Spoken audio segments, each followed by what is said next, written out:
The big clash for the Western world is Islam versus Christianity. And, you know, people don't think about it in those terms because many intellectuals in the West think of themselves as secular, but it's a massive problem. And I'm hoping to conduct a whole series of conversations with Muslims, former and present, pro and anti, to try to facilitate a dialogue, because there's lots to talk about. I mean, I've studied religious thinking a lot, and I'm pretty ignorant about Islam because it's a complicated system and it's difficult to get into, but I can tell you that what I've read about Islam has not made me feel better about the chances of reconciliation between the Christian and the Islamic world.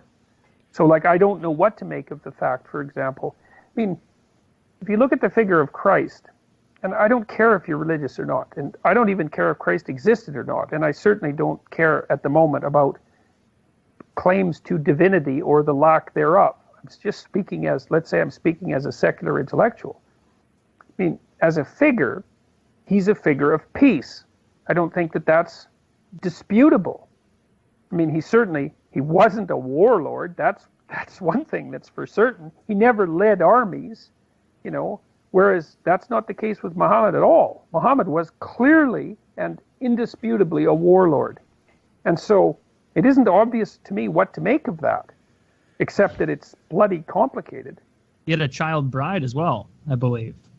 Yeah, well, that one is somewhat less problematic to me, because I think that you can write that off to the cultural mores of the time. Now, I know there's a weakness in that, but I don't think we have to address that. But when the founder of your religion spread that religion by the sword, it makes it rather difficult. And when your religion has been embroiled in a vicious civil war from the day of Muhammad's death, which is exactly the case in Islam between the Sunnis and the Shiites. That war started literally the day that Muhammad died. It's very difficult for me to see how that can be reconciled with the claims that Islam is a religion of peace.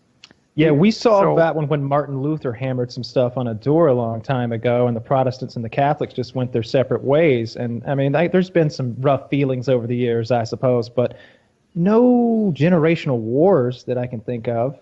I mean, right? Yeah, well, I mean, there was plenty, you know, as you said, there's been plenty of Christian schisms. But the other thing, too, is that it's not that easy to lay those at the feet of Christ, you know, because just even merely as an archetypal figure, you know, as the Western world's hypothesis of the ideal man. I mean, as a moral character, he was pretty much above reproach. And it's difficult for me to say the same thing about Muhammad. Now, that might be because I'm an ignorant, old Western white guy, but, like, I'm doing my best, man. I'm a big admirer of Taoism, for example. There's great wisdom in Taoism, and I've found real value in so much of the religious reading that I've done. But sisters and brothers, our job as Muslims is not to change what Islam is to make people feel comfortable, sisters and brothers. Your job is not to change the narrative so you could be accepted by the powers to be. That is not your job as American Muslims.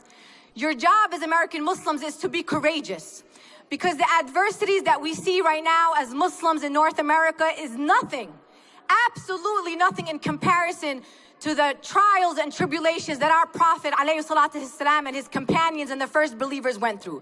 So what you are seeing right now is a walk in the park, sisters and brothers. And if we cannot stand strong and tall right now, then we have to be in deep reflection as a community, because we are demonstrating the weakness of our faith and not the strength and the courage of our faith.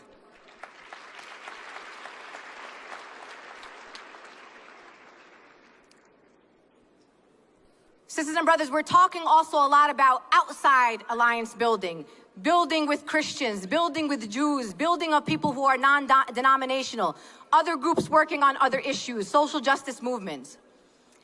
But let's self-reflect, sisters and brothers. Our power is going to be in our unity, sisters and brothers. It is what we build within our community. Because the opposition, sisters and brothers, watches us very closely. They know exactly where the cracks are. They know exactly where we are broken. They know exactly where we are divided. And that's exactly where they fit themselves, sisters and brothers. If we want to talk about Black Lives Matter, we got to make sure that Black life matters in the Muslim community first and foremost. If we want to talk about feminism, sisters and brothers, we need to talk about women's equality and women's empowerment in the Muslim community. The strongest asset, the most progress that you have seen in modern Muslim America, in modern Muslim North America, is the sisters who are at the forefront of the progress in our community. They are the fighters and they are at the front lines, and we need to continue to support them.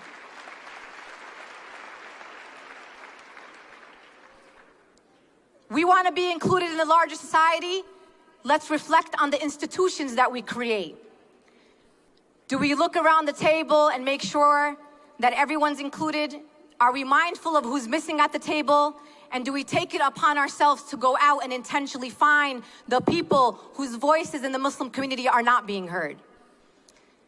Sisters and brothers, there's a lot of work to do outside the community, and there's a lot of work for us to do inside of the community. Sisters and brothers, a courageous, united, steadfast, committed Muslim community, nothing can bring us down. Nothing can beat us down. Our fear, sisters and brothers, is coming from our lack of courage, from the weaknesses in our faith. And if we put our trust in Allah, but also engage in publicly being Muslim, nothing will bring us down, sisters and brothers. Sisters and brothers, I want you to think about something very important. I think Maya Angelou might have said this, a very revered writer in the United States. It's not important what you say, sisters and brothers. What people remember is how you made them feel. People are not going to remember the 5 pillars of Islam, but a homeless person will remember when a Muslim fed them when they were hungry. A black community is going to remember when they see immigrant Muslims show up to stand there and say, "You are our brothers and sisters and we are here for you." We have to remember, sisters and brothers, that we need to show people what compassion, love, and justice in Islam looks like. Da'wah with pamphlets on the street corners has only gotten us so far, sisters and brothers. I want to say that I am very proud to be an American Muslim born to Palestinian immigrant parents. I am very proud, sisters and brothers, to speak truth to power, because I believe that my activism is rooted in my faith and that spiritual work that we have to do on the inside, because I'm broken too, sisters and brothers. My heart breaks too. I get weak in my faith too, sisters and brothers. But then I remember that we are not on this earth to please man and to please other people, that we are here on this earth to please Allah and Allah only. And I want to also be able to answer the question on the day of judgment that we will all be on a line together, and you will be asked, what did you do when there was oppression around you? What did you do when young black men and women unarmed were being killed by law enforcement? Did you stand up? What did you do when families were being separated by unjust immigration systems that are tearing our families apart? What were you doing when there was increased homeless people that you walked over every single day? What did you do when people treated women badly? Did you stand up? Did you stand up against those in power and those tyrants?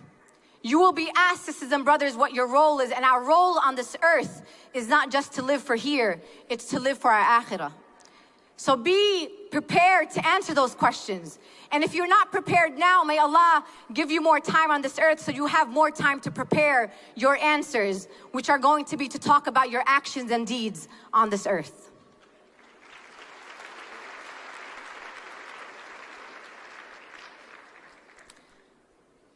Sisters and brothers, we're going through very hard times right now. And all we have is each other. Love one another. Support one another. This is not the time for Muslim organizations to be competing. This is not the time to ask why her and why him.